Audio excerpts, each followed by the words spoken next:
Luego del ataque a la base militar siria, las relaciones entre Estados Unidos y Rusia se tensaron. Rusia sigue resistiendo la sanción al presidente Bashar al-Assad, al presidente sirio. La situación está complicada. Le venimos hablando de esto, le veníamos hablando en el primer bloque. Vamos a seguir hablando. Vemos primero un análisis y luego analizamos.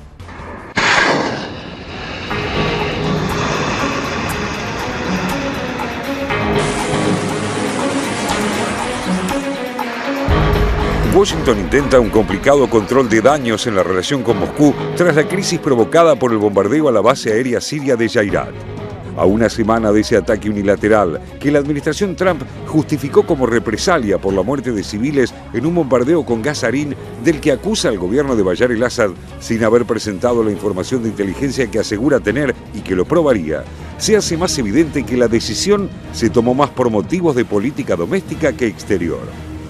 En efecto, con el ataque directo a blancos del gobierno sirio, Donald Trump da un giro de 180 grados no solo en relación a lo que Estados Unidos venía haciendo en ese crítico escenario de Medio Oriente, sino también con respecto a lo que prometió en campaña.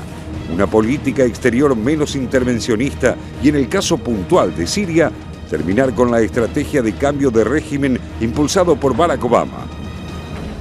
Resulta bastante plausible que las razones de este giro sean, como creen varios analistas, intentar cerrar el acoso al que se encuentra sometido su gobierno por los supuestos lazos que datan de la campaña electoral con Vladimir Putin y la inteligencia rusa, demostrando de manera práctica que no hay subordinación a los intereses del Kremlin.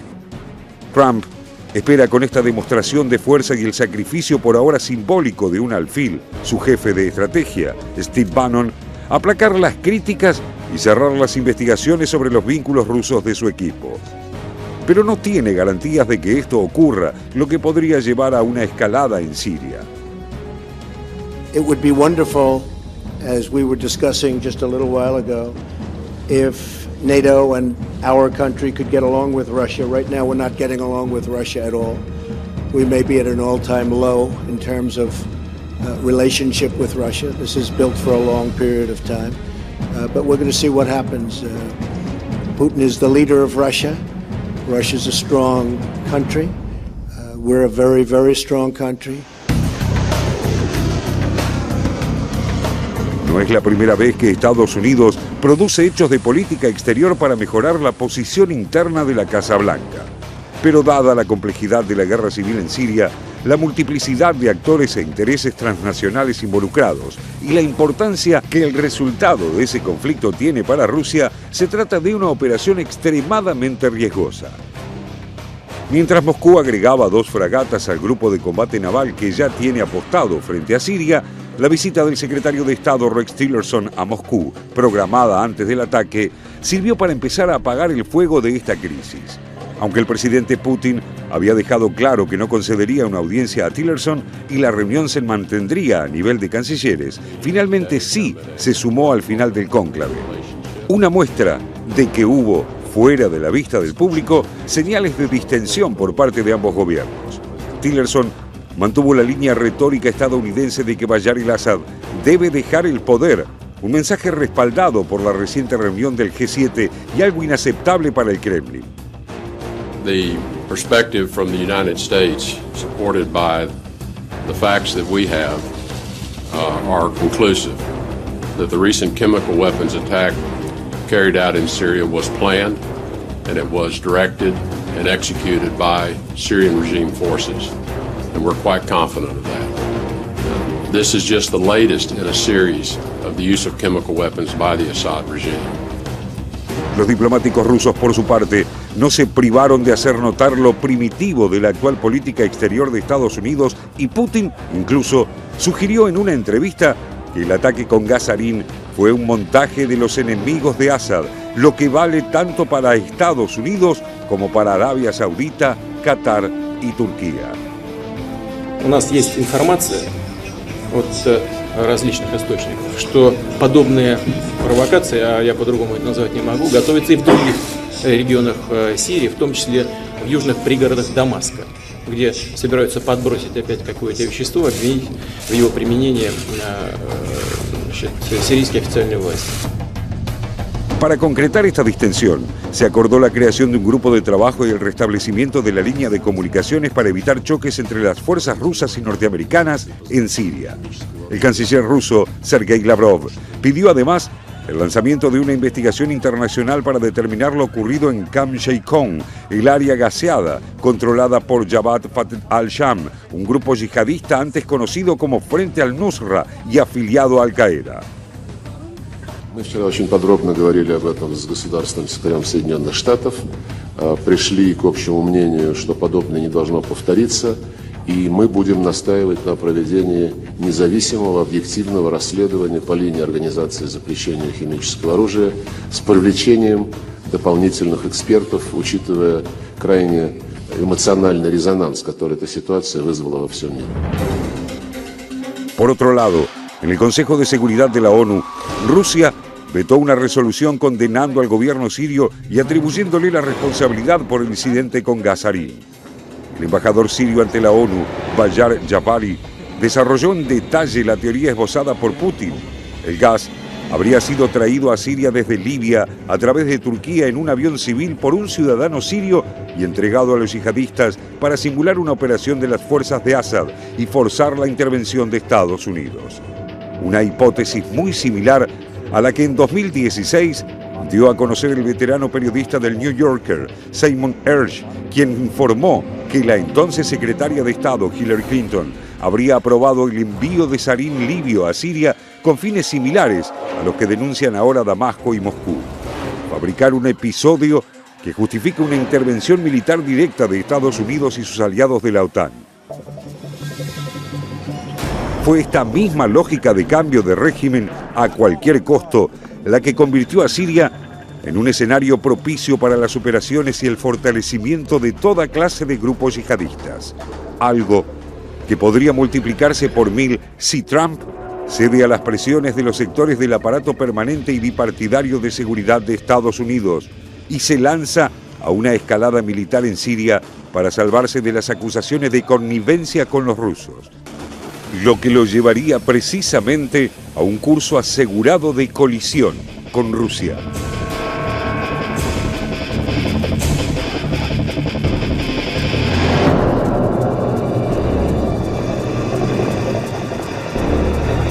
Qué difícil sustraerse de esas imágenes, ¿no? Qué difícil tratar de pensar efectivamente qué es lo que ocurrió con esas armas químicas, quién las llevó, quién las tiró, qué se proponía.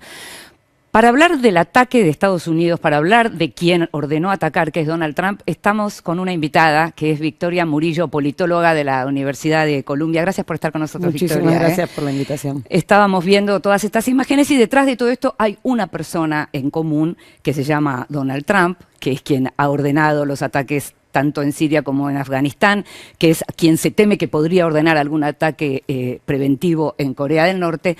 Y lo primero que yo te quería preguntar como politóloga es cómo hace uno, cuando trata de analizar situaciones como estas, para no dejarse llevar por las personalidades de los líderes. Quiero decir, cómo analizar con rigor sin caer en la de lo impulsivo que es Donald Trump, nadie sabe lo que puede hacer o qué imprevisible que es.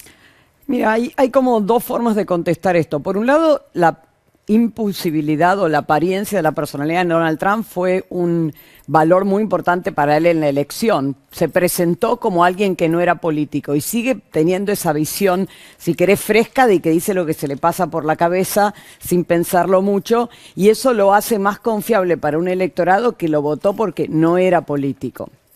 En ese sentido, la imprevisibilidad puede ser hasta actuada, si querés. Puede estar o puede no estar, pero para él es, como en el caso de Bush, hijo, es un valor electoral. En el caso particular de Siria se ven, yo creo, dos objetivos de política doméstica evidentes. Uno es la diferenciación dramática con Obama. Recordemos que Obama había dicho: voy a trazar una línea roja, cuando haya ataque con armas químicas voy a responder. Hubo un ataque con armas químicas muchísimo más dramático que este y Obama no respondió. Sí. En parte porque la opinión pública norteamericana no quería, pero quedó como perro que ladra no muerde. En este caso, la presentación de Donald Trump es: yo no prometo, yo hago, ¿no? O sea, en ese sentido él se presenta como alguien que hace. La operación fue muy quirúrgica, no fue un ataque dramático, fue un ataque, se le avisó a los rusos que sacaran las tropas, no se destruyó la pista de aterrizaje, fue bien, o sea, evidentemente se la presentaron, dicen que dentro de 3 opciones, como la opción más suave, pero una opción con un efecto doméstico enorme. Si bien es un cambio de 180 grados en su política hacia Siria, también es presentarse como alguien que más que prometer hace, usando una metáfora local. Entonces, eso yo creo que hay que verlo por un lado. Y por otro lado, él tenía un problema enorme con Rusia. O sea, toda la campaña electoral, hay mucha evidencia, no directa a él, pero directa a gente que se vinculó a su campaña electoral, que estaban siendo pagados por gente vinculada al gobierno de Putin. Entonces, en ese sentido, cuando parte de la discusión diaria de los medios de comunicación es cuánto fue la injerencia de Rusia en las elecciones norteamericanas, algo que es sumamente complicado para las élites norteamericanas, porque Estados Unidos siempre ha intervenido en el resto del mundo, pero la idea de que venga Rusia a intervenir en Estados Unidos era algo muy, muy complejo. En ese contexto, él demostró la capacidad de hacer algo en el medio de un área de influencia rusa, contra los intereses rusos. O sea, esta idea de que él era el candidato manchuriano que respondía a Moscú quedó puesta en juego. Ahora, vos que vivís ahí, ¿podés saber todavía qué queda de los restos de la paranoia en relación a la cuestión Guerra Fría? Es decir, cuando se dice Rusia intervino en la política doméstica de Estados Unidos, ¿es cualquier país? No, no es cualquier país. No es cualquier país definitivamente y sobre todo generacionalmente para la gente más grande es muy fuerte. Rusia todavía es la Unión Soviética. En los últimos años yo diría que la paranoia ha sido más alta hacia China que hacia Rusia. O sea, con el tiempo se ha habido una especie de transformación, en parte porque Rusia demostró no ser un país tan amenazante como el que se pensaba, y se ha movido mucho más, sobre todo en el sentir popular. La amenaza a percibir China, que es una amenaza económica, comercial, una amenaza militar, una amenaza hasta cultural, yo diría. Claro. Te van a preguntar mis colegas. Sí, Victoria, buenos días. El presidente Al-Bayar dijo esta semana en una entrevista con AFP que era todo 100% fabricación, el uso de armas químicas de parte de su gobierno. Los rusos están actuando, todos parecieran tener intereses nacionales puestos y que hablan a sus políticas domésticas. Yo me pregunto, ¿en qué punto realmente están bajo el nivel más bajo las relaciones, como dijo Tillerson, digamos, sobre... ¿Cuán bajo está el nivel de relaciones entre los dos poderes, Moscú y Washington? Porque esta semana también Gorbachev dijo que las relaciones entre Moscú y Alemania estaban en un nivel bajo. ¿Cuán real es esto y cuánto está jugando la política doméstica en todos los casos? Mi impresión es que la política doméstica juega un papel importante. O sea, de nuevo, para el caso ruso es claro que Trump prometió hacer Estados Unidos grande de nuevo. Eso es exactamente lo que prometió Putin. O sea, con una economía cuando él llegó en un estado terrible, no tan bien tampoco ahora. O sea, no es que él tiene mucho para decir yo les doy algo fantástico, pero sí ha vuelto a ser de Rusia un jugador mundial importantísimo, cuando después de la caída de la Unión Soviética había sido casi pasar a ser un país del tercer mundo. Entonces, en ese sentido, yo creo que para él el posicionamiento internacional tiene un valor muy, muy importante domésticamente, tanto como para Donald Trump. Ambos están jugando su juego.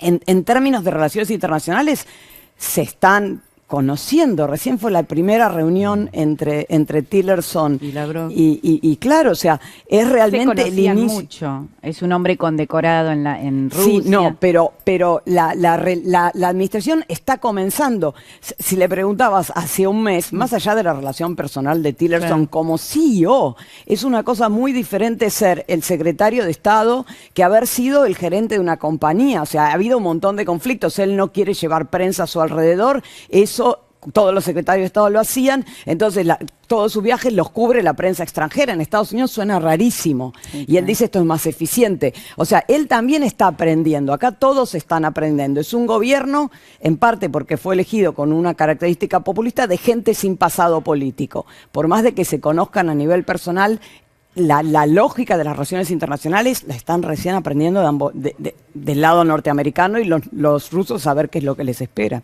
Tanto están aprendiendo que desconciertan, y desconcierta a Trump sobre todo.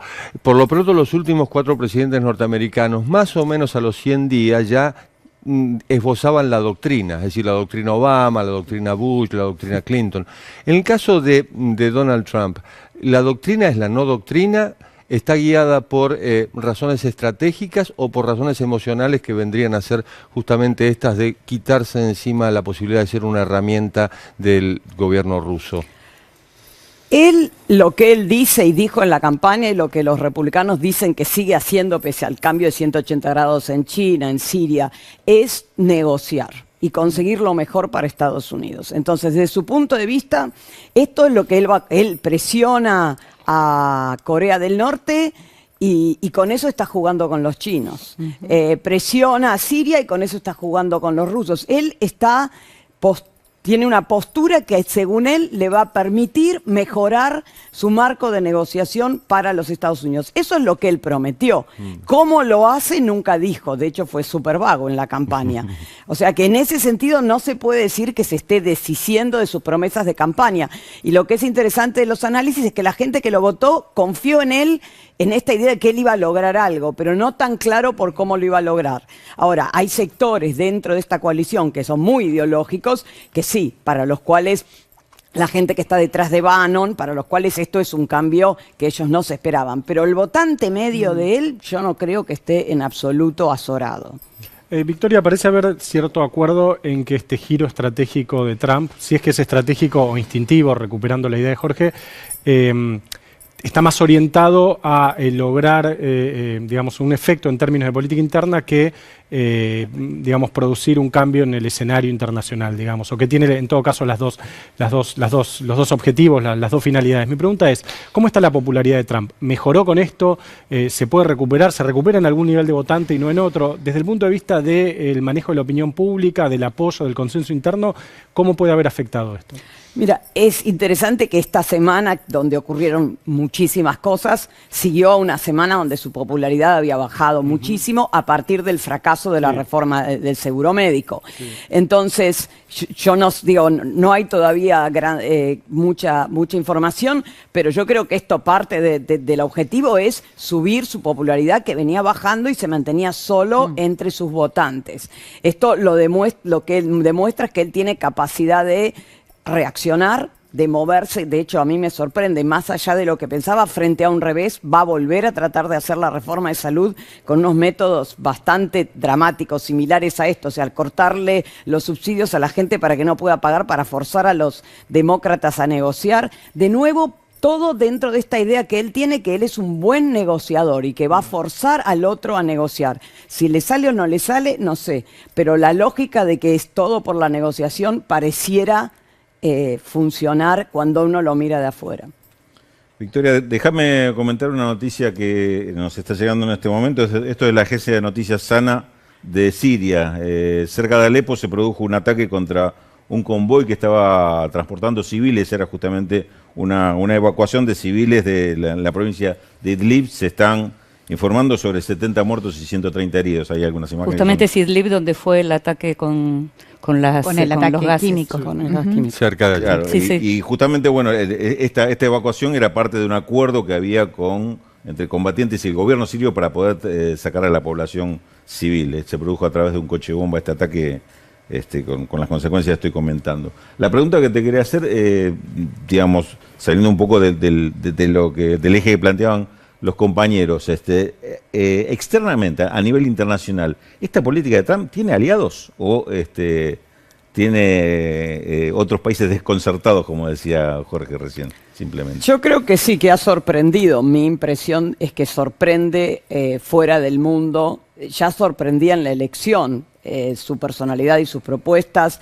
Algunas de sus cambios de último momento han tranquilizado su posición frente a la OTAN, que él dijo estaba obsoleta, y ahora no está obsoleta por los cambios que hicieron. No hicieron ningún cambio, pero bueno, han tranquilizado a ciertos lugares. Pero en principio me parece que el mundo está expectante. Y eso en parte es lo que él quiere. O sea, él prometió algo nuevo y ofrece algo nuevo. No sabemos si lo nuevo va a ser bueno o no, claramente. Pero sí creo que no tiene en el resto del mundo... hay esta idea de imprevisibilidad, de cambio en la política exterior norteamericana, de capacidad de romper reglas anteriores que no se había visto. Bueno, él es el primer presidente sin ninguna trayectoria política o militar en la historia de los Estados Unidos, o sea que no es sorprendente que sorprenda. Ahora, estamos mencionando lo que tiene que ver con estas características, que él viene del mundo empresario, que no viene de la política, viene del mundo empresario y del mundo del espectáculo, por otra parte. Estamos mencionando esto de cómo él cambia, sin que se le mueva un músculo, lo que dice de la OTAN hoy a lo que dice mañana, digamos. Y esa característica... ¿cómo la ve un politólogo en relación a lo que tiene que ver con las instituciones, con aquello que se tiene que continuar? Sí, hay dos cosas. O sea, por un lado, las instituciones han demostrado frente al populismo de Trump una gran fortaleza, al menos en los primeros 100 días. O sea, gran parte de lo que él trató de hacer, sobre todo para todos los que venimos de América Latina, que hemos visto al populismo llevarse las instituciones puestas muchas veces, el Congreso no pudo ni siquiera convencer a su propio partido, controla las dos cámaras, de aprobar la reforma de salud. Ya van 2 intentos de limitar los viajes de los países musulmanes que le frena la Corte, incluso con jueces republicanos. O sea, las instituciones han demostrado tener más capacidad o tener una capacidad de respuesta de la que uno esperaba en el caso norteamericano, donde son tan antiguas y cambian tan poco. Pero también hay que recordar que aparte de las instituciones están los partidos, y que la sensación, la gente vota fundamentalmente porque es republicana o demócrata. O sea, son muy pocos los votantes que cambian. De hecho, las elecciones son todas súper competitivas y se deciden por muy poca gente. Y para esa gente, para la cual es casi una identidad, porque tiene que ver con si son blancos, si son educados, con la superposición de diferentes identidades que va empujando a la gente en dirección de un partido o al otro en una cosa que es más que política. En ese sentido, para esa gente, bueno, este era el mejor candidato de alguien que nos representa. Y le van a tener paciencia mientras, o sea, van a ver qué pasa. En ese sentido, yo creo que le van a dar un poco de paciencia. Ahora, él con esta cosa que tiene tan impredecible, lo que yo creo el otro actor que hay que mirar es los políticos republicanos tradicionales, a los cuales solo les importa su supervivencia en su lugar clase política. Como clase política, y en este caso que los reelijan en donde están, en el Congreso. Y ahí es donde se ha visto más tensiones. O sea, él trató de amenazar a los legisladores republicanos y le dijeron, ¿sabes qué? No.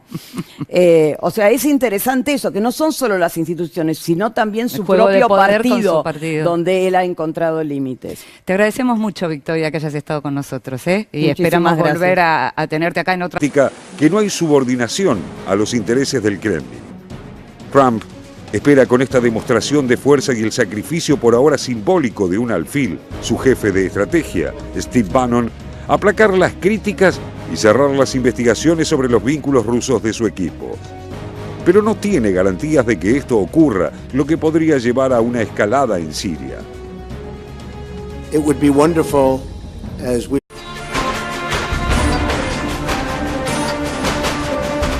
Luego del ataque a la base militar siria, las relaciones entre Estados Unidos y Rusia se tensaron. Rusia sigue resistiendo la sanción al presidente Bashar al-Assad, al presidente sirio. La situación está complicada. Le veníamos hablando de esto, le veníamos hablando en el primer bloque. Vamos a seguir hablando. Vemos primero un análisis y luego analizamos. Menos intervencionista y, en el caso puntual de Siria, terminar con la estrategia de cambio de régimen impulsado por Barack Obama. Resulta bastante plausible que las razones de este giro sean, como creen varios analistas, intentar cerrar el acoso al que se encuentra sometido su gobierno por los supuestos lazos que datan de la campaña electoral con Vladimir Putin y la inteligencia rusa, demostrando de manera práctica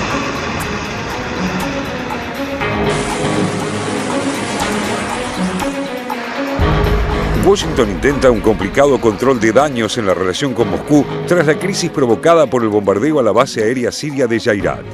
A una semana de ese ataque unilateral, que la administración Trump justificó como represalia por la muerte de civiles en un bombardeo con gas sarín del que acusa al gobierno de Bashar al-Assad sin haber presentado la información de inteligencia que asegura tener y que lo probaría, se hace más evidente que la decisión se tomó más por motivos de política doméstica que exterior.